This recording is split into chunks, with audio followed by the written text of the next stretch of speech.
तो दरिया पार मत करना। देखो अनामिका जी उधार हम भी नहीं रखते, हम 4 पंक्तियां उधार लेते हैं। इतने भोले हैं ये लड़के, इन्हें ना तंग करो, एक मुस्कान पे जीवन गुजार देते हैं। दुनिया के सामने घूमे बनकर राम, यूं दुनिया के सामने घूमे बनकर राम, यूं दुनिया के सामने घूमे बनकर राम। पर नारी जो दिख गई तो बनते आशाराम। छोड़कर सब मर्यादा जपे फिर राधा राधा, छोड़कर सब मर्यादा जपे फिर राधा राधा। क्या बढ़िया उम्र की खत्म करो एहसास, प्रेम नहीं प्रेयर करो, प्रेम नहीं प्रेयर करो, ले लो तुम संन्यास। छोड़कर सारे काम जपो तुम जय सिया राम, छोड़कर सारे काम। बहुत और 4 पंक्तियां खिचड़ी जी तक पहुंचाती हूँ, बिल्कुल ओरिजिनल 4 पंक्तियां हैं, जहां से निकली है वहां से पहुंचाती हूँ। आप लोगों ने टीवी चैनलों के माध्यम से, स्वागत है, टीवी चैनलों के माध्यम से यूट्यूब पर खूब सुनी होंगी। पंक्तियां उन तक पहुंचाती हूँ, उन्हें बताती हूँ उनका सही काम क्या करना चाहिए। बात पहुंचे तो आप सभी का समर्थन चाहूंगी। चीनी कम एक फिल्म आपने देखी होगी। ये सारे स्टूडेंट्स बहुत होशियार हैं, इन्होंने सब कुछ देख रखा है। सुनिएगा कि जैसा तन दिख रहा वैसा मन कीजिए, जैसा तन दिख रहा वैसा मन कीजिए, ऐसा वैसा न कोई जतन कीजिए, चीनी कम का न कोई जतन कीजिए। तीर्थ के द्वार में प्रेम करते नहीं, तीर्थ के द्वार में प्रेम करते नहीं, ये उम्र है भजन की, भजन कीजिए।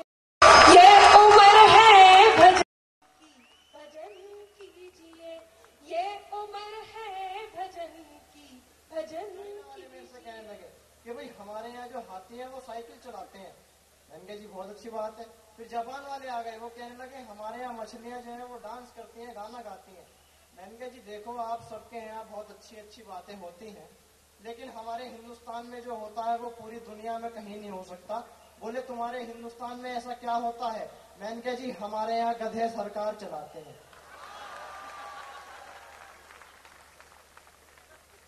ऐसी दुर्घटनाएं हो जाती हैं। मुझे तो याद आता है अभी जब मैं कवि सम्मेलन के लिए घर से आ रहा था तो रास्ते में मुझे 2 लोग दिखाई दिए, एक गड्ढा खोद रहा था, एक उसमें मिट्टी भर रहा था।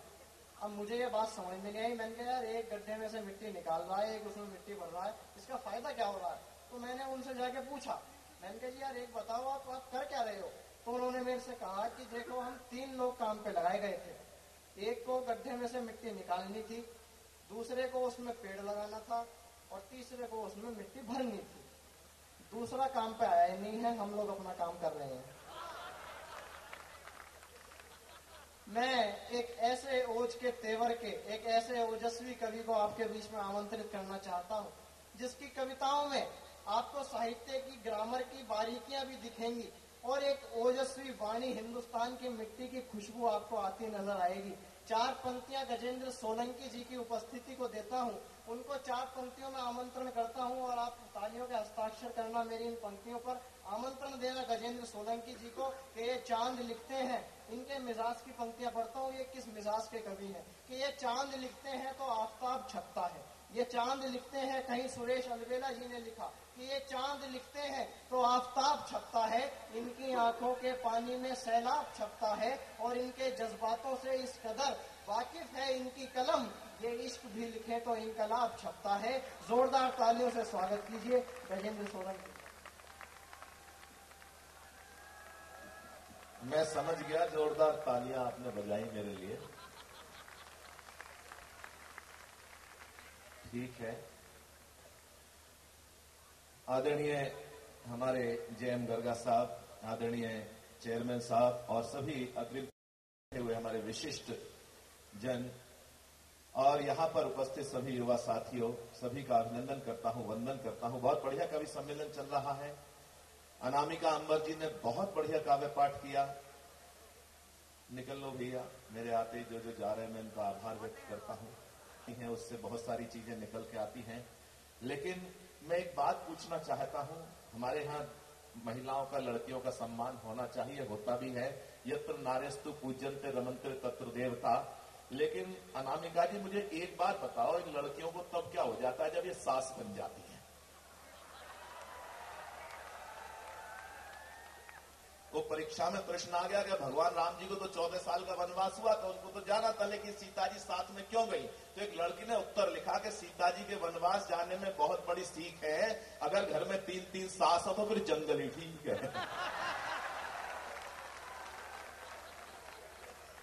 हालत ये हो जाती है साहब। जो लोग उठ के जा रहे हैं उनसे इतना ही कहना चाहता हूं कि सितारों रात की छोड़ो, अभी तो शाम बाकी है। मिला सौगात में जो दर्द का इनाम बाकी है, यही अफसोस आधी बात सुनकर चल दिए जो तुम। कहानी का अभी तो दोस्तों अंजाम बाकी है, कहानी का अभी तो दोस्तों अंजाम बाकी है। और हमारे कई मित्र ने लिखा, दिनेश रघुवंशी है, उन्होंने कहा कि तुम अधूरी बात सुनकर चल दिए, जो सुना तुमने अभी तक अनसुना उससे अधिक है, और जो कहा मैंने अभी तक अनकहा उससे अधिक है। और मैं तुम्हारी और अपनी ही कहानी लिख रहा था, वक्त ने जो की थी मुझ पर मेहरबानी लिख रहा था, और पत्र मेरा अंत तक पढ़ते तो ये मालूम होता, मैं तुम्हारे नाम अपनी जिंदगानी लिख रहा था, मैं तुम्हारे नाम अपनी जिंदगानी लिख रहा था। देखना ये भैया कुर्सी उठा के ले जा रहे हैं, नेता बनेंगे जरूर। एक भाई साहब बीच में बैठे हुए, चश्मा लगा के, मफलर ओढ़ के, बिल्कुल अरविंद केजरीवाल लग रहे हैं। जरा खड़े हो जाना, खड़े तो हो जाओ अपनी जगह पे, सब देख लेंगे। ये आगे आगे, सामने सामने, ये देखो।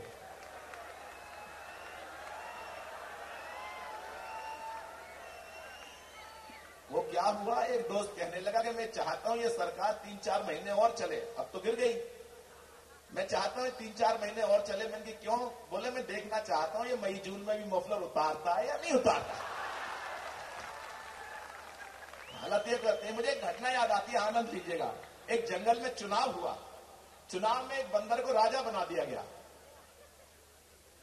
वैसे तो यही खत्म हो गया। अब क्या हुआ, पूरे जंगल में शोर हो गया कि बंदर राजा बन गया, चारों तरफ जानवरों में शोर हो गया। तो एक शेर ने बकरी के बच्चे को पकड़ा और पेड़ के नीचे लाके बैठ गया। बकरी दौड़ती दौड़ती बंदर के पास पहुंची कि महाराज बचाओ, मेरे बच्चे को शेर ने पकड़ लिया, खा जाएगा। तो बंदर दौड़ता दौड़ता आया तो देखता बच्चे को पकड़ रखा था शेर ने। वो पेड़ के ऊपर चढ़ गया, उछल कूद करने लगा इधर से उधर, एक डाली से दूसरी डाली पर। काफी देर हो गई तो बकरी ने कहा, महाराज कर क्या रहे हो, ये बंदर ये खा जाएगा मेरे बच्चे को। बंदर, महाराज बचाओ।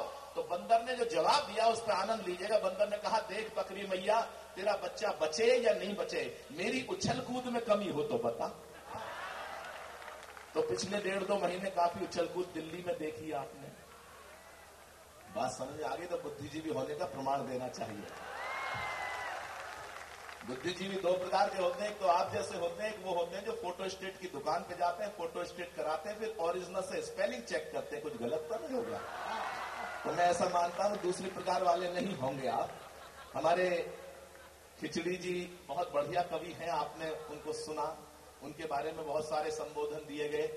मैं मानता हूं कि वो उम्र के जिस पड़ाव पर हैं, इस उम्र में बहुत कुछ ऐसा होता है, उनकी गलती नहीं है। तो लीजिएगा, मैं कुछ बातें आप तक पहुंचाना चाहता हूं दोस्तों। हास्य में की बहुत सारी बातें हमारे अभी आशु टिल्लू राजा करेंगे। हाँ आशु हमारे बीच में है। हाँ कोई बात नहीं, सुरेंद्र को भी बुलाएंगे, चिंता नहीं करो, आपको तो आपके घर भेज देंगे। तो मैं कुछ देशभक्ति की बातें करना चाहता हूं। बहुत मन है, आप देश के युवा हैं, देश का भविष्य है।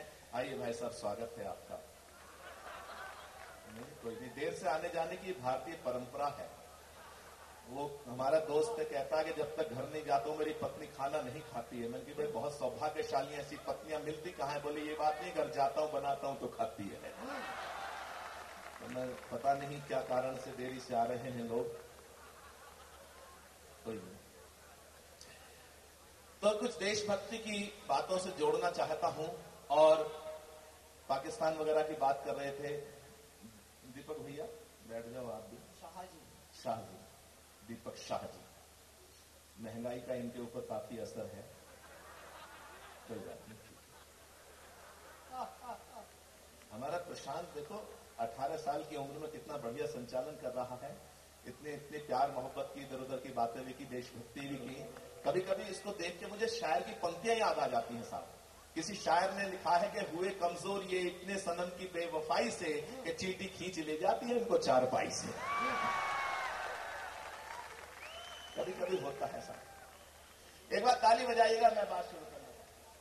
वाह, स्वागत है, स्वागत। पाकिस्तान की टेंशन नहीं लेनी चाहिए ज्यादा। कहा जाता है जिसका जन्म होता है उसकी मृत्यु निश्चित होती है। हिंदुस्तान का कब जन्म हुआ कोई नहीं जानता। हिंदुस्तान की डेट ऑफ बर्थ किसी को पता है क्या? पाकिस्तान की डेट ऑफ बर्थ सबको पता है। तो इसलिए टेंशन लेने की कोई जरूरत नहीं। मैंने तो 2 छंद लिखे थे और निपटाया था पाकिस्तान को। मैंने लिखा था कि कभी परमाणु बम गौरी से डराता, हमें अकड़ दिखाता, पल में ही मुड़ जाएगा। नाग पृथ्वी त्रिशूल अग्नि न जाना भूल, हाइड्रोजन बॉम्ब का भी फ्यूज जुड़ जाएगा। और आकाओं के अगली पंक्ति अगर समझ में आ जाए तो हाथ उठे। आपके आकाओं के दम पे तो गुब्बारे सा फूलता है, पड़ेगी जो मार क्षण में सिकुड़ जाएगा। और 100 करोड़ फूक मार देंगे एक बार, ऐसी आंधियां चलेंगी सारा पाक उड़ जाएगा। तो इसलिए अपन को कोई टेंशन नहीं है। हमारे देश की आबादी 125 करोड़ है। जितने उसकी आबादी इतने तो अपने यहां जेलों में ही बंद पड़े रहते हैं। जिस दिन कह दिया तुम्हारी सजा माफ, उस दिन पाकिस्तान, हाँ, सब तैयार बैठे हुए हैं। अब की बार आपको बॉर्डर पर भेजा जाएगा। बहुत टेंशन लेने की जरूरत नहीं है ज्यादा। मैं कुछ देशभक्ति की बातों से आपको जोड़ना चाहता हूं। राजनीति के बारे में बहुत सारी बातें हो रही हैं। हिंदुस्तान में चुनाव होते हैं, लोकतंत्र है दुनिया का सबसे बड़ा, और आप हर एक इकाई हैं। मेरे साथ रहिएगा, थोड़ी देर में देशभक्ति की बात करना चाहता हूं। यहां पर आदरणीय हमारे डायरेक्टर जनरल जेएम गर्गा साहब बैठे हुए हैं। वे सेना के एक बड़े अधिकारी रहे हैं। उनके अंदर अभी भी जज्बा है अनुशासन का, देशभक्ति का। वो मैं देख रहा था, जब कोई ऐसी बात आती थी तो वो हाथ ऊपर करके ताली बजा दे रहे हैं। मैं बात आपके दिलों तक पहुंचाना चाहता हूं, और अब कोई बीच में उठे नहीं। बिल्कुल मैं आपसे रिक्वेस्ट करता हूं, अनुरोध करता हूं। अंग्रेजी के शब्द इसलिए बीच में बोलने पड़ते हैं मुझे, ताकि आपको लगे कभी पढ़ा लिखा भी है। हाँ नहीं, यहां मामला गड़बड़ हो जाता है ऐसा है। हाँ, अब थोड़ा सीरियस होकर सुन लीजिएगा थोड़ी देर मेरे को। मैं बहुत सारी बातें कर सकता हूं हंसाने की, लेकिन कुछ बातें। आइए भाई साहब, बैठ जाइएगा, स्वागत। ये हंस के हो रहे हैं, आप नहीं समझ पाएंगे ये काम निपटा क्या है। चल बसा, कभी के ऊपर केस हो गया, कोर्ट में लाया गया, जज साहब ने डांटा कि एक व्यक्ति कम कर दिया, कभी तुझे फांसी की सजा होगी, अपनी अंतिम इच्छा बता। तो कभी बोला सर वही कविता एक बार आपको सुनाना चाहता हूं। तो ऐसा कोई काम नहीं मैं करूंगा, और मैं देशभक्ति की बातें आपके जोड़ना चाहता हूं। 2-3 छंद सुनाना चाहता हूं बस। 23 साल की जो उस जवानी को याद करना चाहता हूं जिसका नाम भगत सिंह होता है। और एक छंद आपके मन तक कि मातृभूमि को दिलाने मुक्ति जो कमाया नाम बलिदानी, शौर्य की सच्चाई को नमन है। कि मातृभूमि को दिलाने मुक्ति जो वक्त की आंधी से खबरदार नहीं है, कुछ और ही होंगे वे कलमकार नहीं है। मैं कहना चाहता हूं कुंवर बेचैन जी की पंक्तियों के साथ कि मातृभूमि को दिलाने मुक्ति जो कमाया नाम बलिदानी, शौर्य की सच्चाई को नमन है। और जिसने अमर क्रांति ज्वाल को जन्म दिया, ऐसी पुण्य कोख वाली माई को नमन है। तो इनकलाब जिंदाबाद वाले घोष को नमन, इनकलाब जिंदाबाद वाले घोष को नमन, आजादी के युद्ध के कन्हाई को नमन है। और वरमाल की बजाय फांसी को गले में डाला, भगत की क्रांति तरुणाई को नमन है जी, भगत की क्रांति तरुणाई को नमन है। और जिनके लहू से लाल क्रांति वाला इतिहास, जलियांवाला बाग के शिकारों को नमन है। और शांति अहिंसा के हथियारों को नमन है, और क्रांति के गगन के सितारों को नमन है। तो आजादी की डोली के कहारों को नमन है, और लाला जी के सीने के प्रहारों को नमन है। और तुम मुझे खून दो मैं तुम्हें आजादी दूंगा, दिल्ली चलो वाली ललकारों को नमन है जी, दिल्ली चलो वाली ललकारों को नमन है। और नेताजी सुभाष चंद्र बोस ने नारा दिया था कि तुम मुझे खून दो मैं तुम्हें आजादी दूंगा, लेकिन आज के बहुत से नेता कहते हैं तुम मुझे आजादी दो, खून तो मैं तुम्हारा ले ही लूंगा। तब एक कलमकार होने के नाते मैं कहना चाहता हूं कि हमको उजाला देने के लिए जो बुझे उन दीपकों की पावन कतारों को नमन है, और मातृवंदना के गीत गाते गाते चूम लिए उन फांसी वाले पुण्यहारों को नमन है। तो बलिदानी स्वरों की पुकारों को नमन, और कोल्हुओं से बही तेल धारों को नमन है। और क्रांतिकारियों ने जहां लिखा वंदे मातरम, सेल्यूलर जेल की दीवारों को नमन है जी, काला पानी जेल की दीवारों को नमन है। एक छंद नौजवानों के बीच में देना चाहता हूं। दोस्तों, आप जानते हैं कि राजनीति उठापटक किस प्रकार से चल रही है। साजिशों के दौर चल रहे हैं। जो बाहर की शक्तियां हैं, देशद्रोही ताकतें हैं, इंटरनेशनल फोर्सेज हैं, वो चाहती है कि हिंदुस्तान में कुछ ऐसा होता रहे जिससे उनकी दुकानें चलती रहे हिंदुस्तान में। मैं आप नौजवानों के सामने कहना चाहता हूं, जो हिंदुस्तान को मार्केटिंग हब बना के केवल यहां पर कोई प्रोडक्शन नहीं हो, केवल मार्केटिंग हब बनाना चाहती हैं, अपन देख कर खोले नहीं सोचो ऐसे खून की रवानी किस काम की। आप ये नहीं सोचेगा कि आप एक पहचान आपकी ये है कि आप MIT के स्टूडेंट हैं। दूसरी पहचान ये हो सकती है किसी भी जाति पंथ संप्रदाय के आप हो सकते हैं। उसके अलावा पहचाने आप उत्तर प्रदेश के रहने वाले हो सकते हैं और किसी प्रदेश के रहने वाले हो सकते हैं, भाषाभाषी हो सकते हैं। लेकिन मेरे लिए आपकी सबसे बड़ी पहचान ये है कि आप में से हर कोई व्यक्ति हिंदुस्तानी है, भारतीय है। तब भारतीय होने के नाते अपने युवा साथियों तक बात पहुंचाना चाहता हूं मैं, जो वर्तमान में परिस्थितियां हैं कि लुटता हुआ वतन देख कर खोले नहीं सोचो ऐसे खून की रवानी किस काम की, और स्वार्थों की चौसर पे हारती ही जा रही जो स्वाभिमान शून्य जिंदगानी किस काम की। तो जिसमें न त्याग देश प्रेम न ही बलिदान, सोचो जिंदगी की वो कहानी किस काम की। और कर्ज निज माटी का चुकाए बिना ढल जाए, दोस्तों बताओ वो जवानी किस काम की जी, दोस्तों बताओ वो जवानी किस काम की जी, दोस्तों बताओ वो जवानी किस काम की। और सदा करते जो अपमान प्यारे भारत का, ऐसे देशद्रोहियों का नाश होना चाहिए। और जिस धरती पे जन्मे हैं उसके लिए भी प्राण तजने का एहसास होना चाहिए। केवल सैनिक या सुरक्षा बल का जवान ही देश के लिए कुर्बानियां बलिदान नहीं देगा, इस देश के हर व्यक्ति को कहीं न कहीं सैनिक बनना पड़ेगा। तब मैं कहना चाहता हूं कि सदा करते जो अपमान प्यारे भारत का, ऐसे देशद्रोहियों का नाश होना चाहिए। और जिस धरती पे जन्मे हैं उसके लिए भी प्राण तजने का एहसास होना चाहिए। तो चाहे कितना भी तम घिर आए चारों ओर, किंतु आदमी को न निराश होना चाहिए। और देशद्रोहियों का सर्वनाश करने के लिए सबको पटेल और सुभाष होना चाहिए जी, हर भारतीय को सुभाष होना चाहिए। वर्तमान में एक नाम ऐसा हवाओं में तैर रहा है, कहीं ना कहीं जिसका नाम आते ही देशभक्ति की भावना दिल में उमड़ने लगती है। आप मैं नहीं जानता किस विचार से है, क्या सोच है आपकी, लेकिन एक छंद में रखना चाहता हूं जब देशभक्ति की बात मैं आपके सामने कर रहा हूं कि देश धर्म संस्कृति की जो रक्षा चाहते हो, युवाओं को शास्त्र संग शस्त्र का भी ज्ञान दो। आदरणीय गर्गा साहब बैठे हुए हैं यहाँ पर। कोई भी सभ्यता संस्कृति केवल शांति या हिंसा से नहीं चल सकती है, और केवल हिंसा से नहीं चल सकती है, उसके लिए संतुलन की जरूरत होती है। हिंदुस्तान की भीवादी संस्कृति ये कहती है कि मैं भी ठीक हूं, तुम भी ठीक हो, आओ साथ मिलकर चलते हैं। लेकिन कहीं ना कहीं जब वो कायरता में परिवर्तित हो जाती है कहीं, तब मैं कहना चाहता हूं, शक्ति की बात करता हूं, भक्ति की बात करता हूं।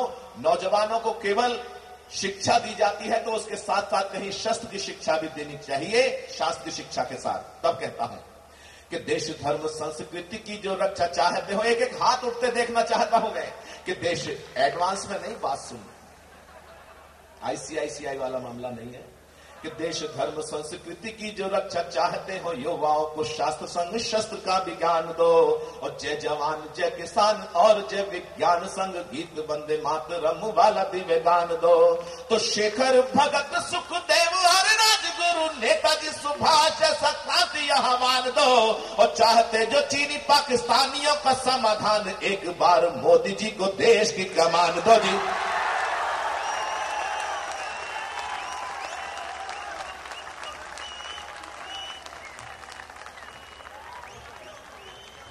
भाई साहब ने तो कुर्सी भी संभाल ली। बहुत कुछ ऐसा है कहने के लिए, लेकिन समय की सीमा है। एक बात आपके सामने रखना चाहता हूं, ये जनता का दरबार है, नौजवानों की सभा है। मैं कहना चाहता हूं, आप में से कितने लोग ऐसे हैं जो वोटर अभी तक नहीं बने? मैं हाथ उठा के जानना चाहता हूं। 18 साल की उम्र जिनकी पूरी हो चुकी है लेकिन अभी वोटर नहीं बने, एक बार हाथ उठाएंगे। नौजवान दोस्तों, मैं आपसे कहना चाहता हूं, केवल हम अधिकारों की बात करें और कर्तव्यों को भूल जाएं, ये बहुत बड़ा नाइंसाफी की बात है। अगर आप में से जो भी लोग वोटर नहीं बने हो तो मैं चाहता हूं कि आप वोटर बने और मैं तानाशाहों का गुलाम चाटुकार हूं। विजन की बात करता हूं, विचार की बात करता हूं कि मैं ना कोई सूफी संत ना ही अवतार हूं, ना मैं तानाशाहों का गुलाम चाटुकार हूं। आंचल में जिसके जन्म मैंने पाया है, दोस्तों में देश की माटी का कर्जदार हूं। दोस्तों, मैं देश की माटी का कर्जदार हूं और देश मेरा मंदिर और गीत भगवान है। आपका ये प्यार मेरे लिए वरदान है। एक नया गीत, नया राग लेके आया हूं, नई क्रांति की नई आग लेके आया हूं। मेरी लेखनी ही बंधु मेरी तलवार है, सच लिखना धर्म झूठ पे प्रहार है। और कहने को भारत विशाल लोकतंत्र है, 100 करोड़ लोगों का न कोई एक मंत्र है। कोई तो पूरब, कोई पश्चिम को दौड़ता और कोई उत्तर को दक्षिण से तोड़ता। किसी को सुहानी लगे जातियों की दास्ता, कोई आरक्षण की बैसाखियां तलाशता।